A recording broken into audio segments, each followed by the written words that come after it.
Welcome to the Faithful Fathering Podcast. Again, this is Rick Wirtz, founder and president of Faithful Fathering, to share some insights with you. We talked a little bit about Mother's Day, and now we're talking about the seasons of fathering. This particular session will be on the coach season of fathering, the ages of 10 to 20. And as always, I want to direct you to our website, faithfulfathering.org. There you can find on the For Dads buttons resources that always complement these podcasts, but feel free to check that out as well. But here in studio with us today is still Mr. John Cantu. John is the pastor of Pneuma Church, and has quite a journey. Tell us a little bit more about your education, if you will, and how when the Lord kind of got a hold of you and said, yes, you are going to be preaching. Sure. So I've always been kind of a business-minded, entrepreneurial mindset. I have a business degree, a bachelor's in business.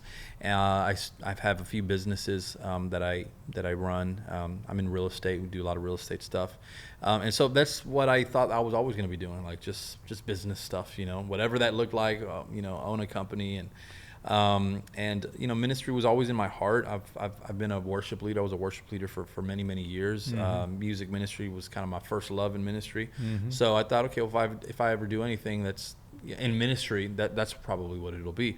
And then I don't know, out of nowhere, I started to really just really love the Word and really wanted to study it a lot more and teach it and preach. And so I started to preach a little bit more. Still not wanting anything to do with being a pastor, and never wanted to be a pastor. My wife never wanted to be a pastor's wife, right? We kind of even made like a pact, like, okay, before we get married, you're not going to be a pastor, right? I'm like, yeah, of course not. So I remember, God's calling really came in kind of the form of a burden. Mm-hmm. God just began to burden my heart for people and for my church. And so I still remember the day where I kind of broke the news to my wife. She was in our bedroom. She was getting ready. This was before we had kids. And I just told her, I said, babe, I need to talk to you. I need to tell you something. And this has already, this has kind of been in my heart for a while. I've been praying about it, kind of battling with it, kind of going back and forth with God. And I tell her, I think God is calling me to pastor. And her words exactly were, "Are you kidding me?" Right? She kind of looked me dead in the face. "Are you kidding me?" And it kind of went like that for a while. And I became an associate pastor before the lead pastor. And all during that time, my wife was, she wasn't in it yet. She wasn't 100% in it, because it's not what we kind of signed up for. And I remember one day just telling God, Lord, I'm not gonna do this, without my wife, being on board, because I don't want the ministry to affect my family. My family is very important. Sure. And so I said, God, I've got a year before my dad retires and makes me the lead pastor. The church makes me the lead pastor. You've got to do something. Change my wife's heart, or find somebody else. And during that year's time, there was a really big transition, in the heart of my wife for the church. And, not to say that my wife never loved the church or anything like that. Mm-hmm. It's just pastoral ministry is a very, very, it's not for everybody. Mm-hmm. And, but the Lord changed both of our hearts more and more. He changed mine first, I would say, and hers a little bit later. But both of us kind of are on the same page, and so that's the way that it happened. That's the whole the pastoral calling happened. The whole truth, nothing but the truth. That's it. And that's always when we tell God what we're going to do. Exactly. It's always a pretty good. Which leads us well into this series, because at Coach Season, these teenage kids a lot of times they have all the answers. Oh yeah. To the one or two questions they know. But do you remember some time with your dad? Obviously, your dad's a pastor as well. But when you kind of pushed the envelope a little bit, and kind of going through these ages 10 to 20, all of a sudden your dad realized that you weren't going to respond to the short answer. That now he's got to explain things to you, or maybe have a discussion with you. Yeah. You remember that transition when you had that man-to-man talk with your dad? I remember moments of asking my dad, like, why is it a no? Like, why are you saying no to this? There was one one season in particular, I was in a band, and I can't remember how old I was. I was maybe 13, 14 years old. And so I was in a band, and I was probably the youngest member of the band. I was keyboardist and lead vocals, and one of the members of the band, he wanted to kind of formalize everything, and so he makes this contract, right? This contract, and he's like, okay, let's get together, and this is going to be the stipulations of the contract and all that stuff. So it was a very formal agreement about forming this band. And I was excited, of course. I was like, okay, this is gonna be legit. We're gonna be traveling, and we're gonna be, selling records, whatever. And then I get home and I show it to my dad, because I need my dad to sign it, obviously. And he's like, I'm not gonna sign this, And I'm like, why? Why are you stripping my dreams? It's basically that's how I took it. Like, yeah, there's no reason for you not to sign this, other than you just don't want me to do this. That was kind of one of our first conversations where. I won't say that I left feeling good about it. I left thinking, my dad doesn't want me to, be a successful, musician or whatever. That wasn't the case, obviously. His thing was like, you're too young. You don't need to be bound to a contract. You still have life. You still got other opportunities that can come your way. You don't want to. I didn't see it like that. I just was like, you're just stripping my dreams away. So that was kind of one of those moments where, it wasn't just, before it would have been, Dad, can I do this? No. Okay, maybe I'll throw a tantrum and that'll be it. Yeah. But this was something a little bit deeper, and so he had to explain it to me. Yeah. And eventually I came to understand what he was, sure. His reasoning. Yeah, and you're going to run into that when your girls start to cross that threshold into those years. That, your short answers aren't going to work anymore. And, Yeah. the key then is to be engaged in your, to understand what your child's going through. So your dad was engaged and knew that this probably wasn't the right time for you to be with the older group in a band. And your dad's insight is to be honored, which obviously you did, however tough that might have been at that point in time.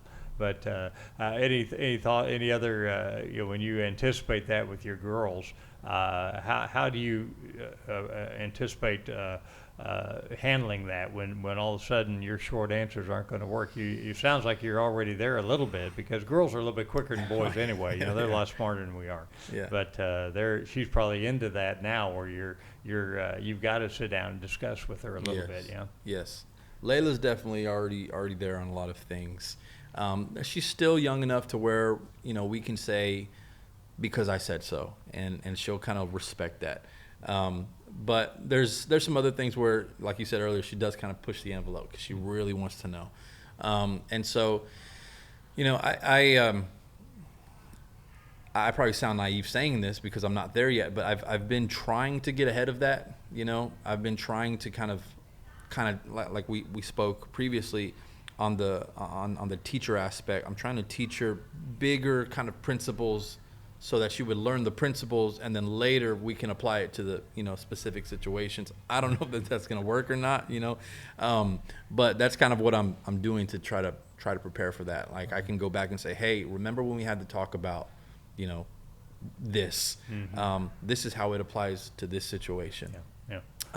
So again, I don't know if that'll work, but that's kind of what. Well, that's the sign of a good coach. The coach teaches the skills, and then you let them play the game, and you say, well, this is why we worked on this skill, because you didn't execute that skill properly, right? Yeah. And so, when we looked at that in the teacher season, you're looking at grounding your kids in the faith and the values you want to instill and prepare them for outside influences. In this coach season, we're now empowering them to own their faith, so that they can make good choices amid these conflicting influences, right? Yes. So you're absolutely on target there. What you're trying to do is stay ahead of it. All right. And so I applaud that. Now the marriage relationship is also under a new level of scrutiny. Their older eyes really paying attention and watching what's going on. Oh, yeah. How do you recall the interaction between your mom and dad, and some things that just really resonated, that's the kind of marriage I want to have, or maybe it's not? No. Yeah, I mean, there's always one story that I tell on kind of on the opposite end of the spectrum. This was when we were living in Colorado, and again, kind of far from the Lord. My parents weren't in ministry, And my dad one evening he was out late. He was out with some friends, and my mom was up till late, just kind of worried about him. We lived in the mountains, so we didn't have the best reception up there. So she would call his cell, and he wouldn't answer. And so she's obviously a worried wife, and seeing her worry, obviously I'm worrying, and so she thinks I'm asleep in the room, but I'm listening to her, kind of worried and calling my dad, not picking up the phone. And finally he comes home, and I hear their little exchange, and it's not pretty, and it's probably the very first time that I hear my parents actually fight like that out loud. And I don't know, maybe they did it because they thought we were asleep. My sisters were asleep, I wasn't. And I remember my mom, saying a word to my dad that I won't repeat. It wasn't like a terrible word, but it was something that I'll say. She said the D word. She said the D word to my dad. She said, "Dang you," And for me, I was like, that's so unlike them. Like this is not my parents. My mom doesn't say the D word, And so she's walking out the door. I don't know where she's going, but I remember I chased her down, and I remember asking her, like, you would think any kid would say, are you leaving us? Are you leaving Dad? Where are you going? The question I asked her was, are you still saved? Like, do you still love Jesus? Right? Because hearing that type of language come out of her mouth, it wasn't normal for me. And so I say that's probably the worst experience that I have of my parents kind of fighting, but it's only because it was so not them. Every other memory I have of them, it was them loving each other, honoring each other, loving the Lord. And so that one moment really stood out to me just because it was so different. So I really think, I don't know that they love it when I tell that story, but I tell it pretty often at our church. But I think it's more of a testament of their godly character, because it was so out of place that it made me ask them the question, not are you leaving, but do you still love Jesus, right? And of course, they do, and they've given their lives to Jesus, and many years of their lives to serving. But that was then one. You got to witness them work through a little bit of a valley in their communication, 100%. And then this whole chapter of life, I guess, Yes. in the mountains. Yes. But that's fascinating, because our children kind of say the opposite. They never did see us argue, and now they're both married. And they said, we don't know how to argue, so we're kind of messed up here. Yeah.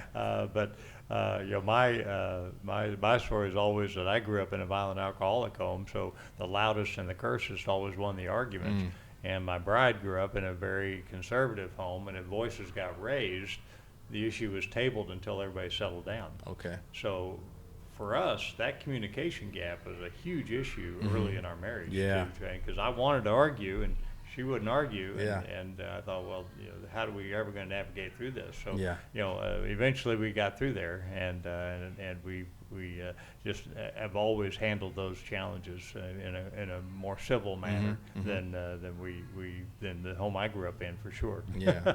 Yeah. But I think, that's one of the challenges we have, is that we have to be real. When the kids are in this coaching seat, and they're in the middle 10 years, 10 to 20, if you will, they really have a new level of scrutiny on that marriage relationship. They're watching you with more mature eyes, Yes. and just trying to see what you're really made of. Yeah. So as you prepare for that, those are good lessons to take away that you grew up with. Yeah. Well, can I ask you a question? Sure. Is it just because I'm not quite here yet in the coach season? When there is an argument between husband and wife, because right now, whenever my wife and I want to hash it out, we kind of send the kids to the other room, so that they don't see it. Is there ever a point where, in your opinion, you think you should see this? If it's not to do with discipline of the children, Yeah, because you don't ever want them to see disunity. Yes, right? absolutely. If there's a discipline issue, you take care of the discipline. If there's a difference in that, then you talk about that behind closed doors. Yes. But I don't think there's anything wrong with conflict in finances or a decision to be made. Those are things I think kids can see and should see to a large extent. And of course, again, I think that everything should be kept civil, period, whether it's behind closed doors or in front of the kids. Yes. But I do think it's important for the kids to see that conflict is real. Conflict is life. And I think that in a bigger picture, I think that's one of the challenges we face, in general, whether it be in the church or in society, is we don't argue well. That's what I've always respected.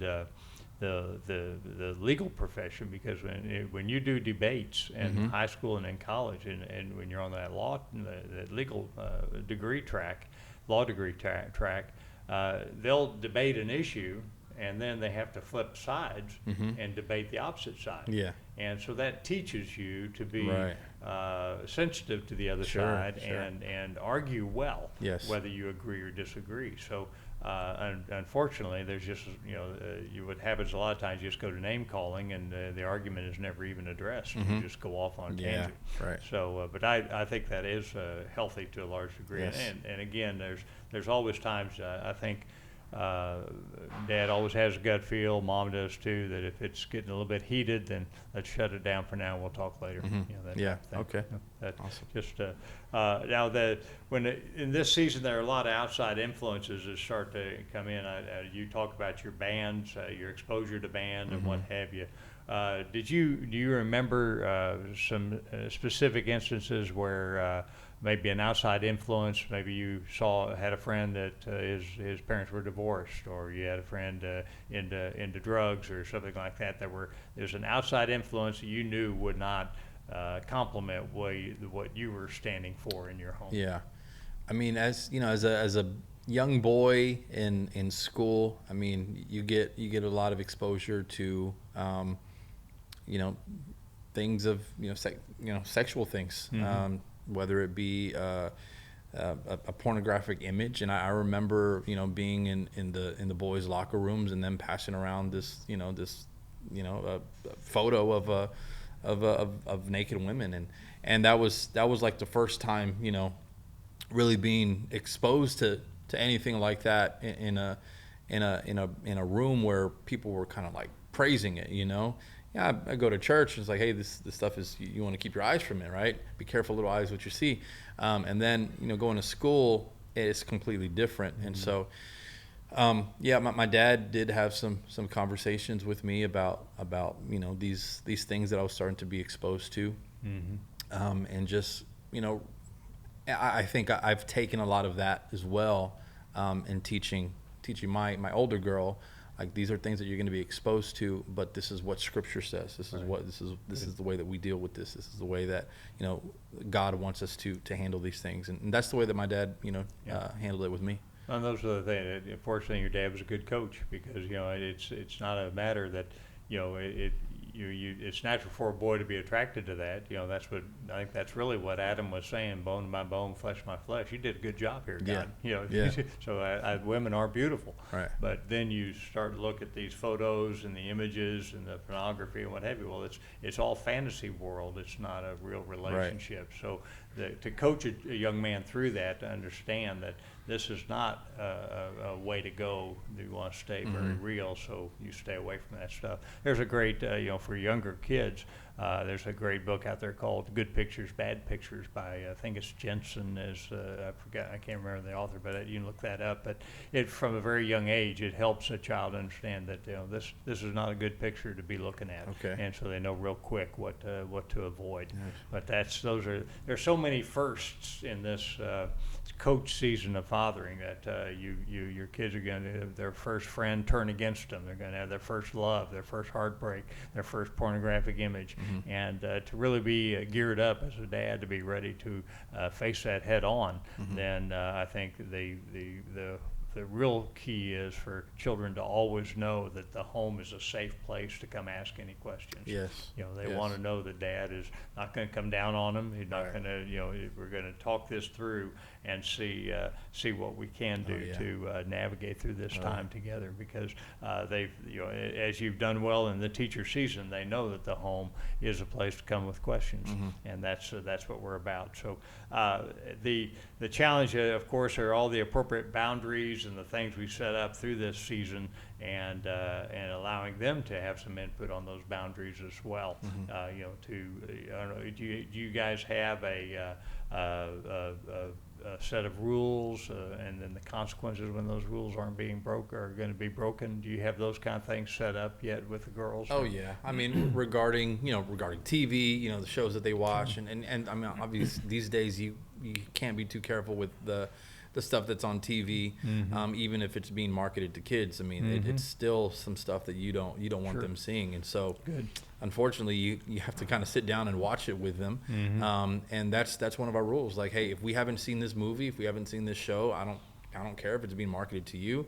We're gonna watch it together, right? Good. So that's something that we're pretty stringent on, if my girls, I mean, so far so good. They're pretty they listen well, but if they break the rule, then there are consequences. Hey, no TV, you can't watch TV for a week or whatever it is, or we're gonna take away something, some toy or whatever it is. There is always a consequence. Yeah. Good. Well, and as you go into the coach season, those need to be even more clear. Yeah. And have good input from the child themselves as they get in their teens. Hey, what should the consequence be? That doesn't mean you have to go with that, but at least there's some dialogue, Right. and you can draw the lines as you need to. So, final question: Did you receive a blessing from your father? Did your father bless you? When we got married? No. Well, either married or any time during your life. I've always felt like I've had my dad's blessing in many things. Okay. Many things that I've wanted to do. A long time I wanted to pursue music. He was all on board. He was my biggest, between he and my mom, he was my biggest supporter. His thing is obviously always honor God with whatever it is you want to do. So yeah, I mean, I always had his blessing. I'm trying to think of a time where I didn't. And the thing about me is I think my dad really raised me well, to the point where I never wanted to disappoint him. Sure. I wanted to make him proud. I still want to make him proud, and so I think, having that really kind of helped. And so anything that I want to do, I'm doing it with the way that he raised me, and so he's going to bless me. Yeah. Did you mentioned your wedding? Was there a formal blessing over your wedding? I mean, I did talk to them about it. I went to my mom first, and told her my plan, and then I told my dad, and yes, they blessed it. My dad married us. He gave the ceremony, so Very cool. Yeah.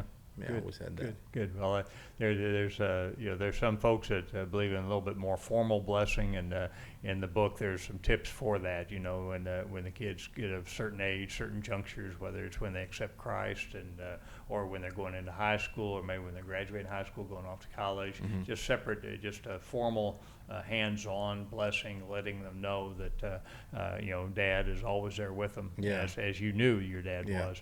But that's something that has always been a part of in the book Raising a Modern Day Knight. Robert Lewis lays that out he talks about blessing over his sons, where he actually knights them into manhood, because there's it's not that now you're a man, it's just a marker on the journey toward manhood that he lays out very well. So that's something I always recommend to dads with sons, is Raising a Modern Day Knight. And it's also good for dads with daughters, because they can start to see what a ceremony looks like. I always say that where young men always want to know that their dad loves them and believes in them, they know where they came from, they know who they are, but they also want to know they have what it takes to be a man. Yeah. And they need to hear that from their dad, right? Well, young ladies need to know that they're loved and they're cared for, Right. but they also need to know that they're worth fighting for. Yeah. And so they want to know that. So these are the things we can share with kids, particularly in this juncture, to really empower them, because kids that are indeed receive that blessing tend to be just more confident and more comfortable in their own skin. And it's a neat way to see the retreats and things we've run with fathers and daughters and fathers and sons. We try to wrap up the retreat all that time. So any further thoughts or encouragement for lessons you learned as a teenage son and or as you go into the coach season? I would say, I mean, just speaking from experience, it's never fun receiving the lessons. It's never fun receiving the correction and the discipline. And so I always think of that saying, this is gonna hurt. This is gonna hurt me more than it hurts you. And I don't think that's just in regards to spanking your kids. I think it's disciplining your kids. And it hurts. It does hurt me even when I'm disciplining my kids. And they're crying and all this stuff, and they're like, I'm the worst human being in the world. But it hurts me sometimes to discipline, and we're talking about baby stuff right now. I imagine when I get some teenagers on my hands, the discipline is going to be a little bit more serious. But just from experience, whenever my dad disciplined me, coached me, I didn't like it in the moment, but it really molded me into a man that I can say that I'm proud of who I am, and not because of anything that has to do with me, but because of the way that I was molded as a kid. And when a 13-year-old Lila comes and wants to be a keyboardist and a lead vocalist for a bunch of 16-year-olds in a band, you got her answer, don't Yes, you? I do. Yeah, I'll say, talk to Grandpa. Well, dads, there you have it. Some good tips from John, and the reminders that during this coach season, it's not always easy, but our job is to, as we've done the teacher season well, to ground our kids in our faith and the values we want to instill and prepare them for outside influences. In this season, we're empowering them to own their faith so that they can make those good choices amid those conflicting influences. So be there, be engaged in your child's life, and be on top of those situations. That's the dad you're called to be, and that's the dad the next generation needs. God bless. Thank you, John. Appreciate God bless you. being here. Thank you.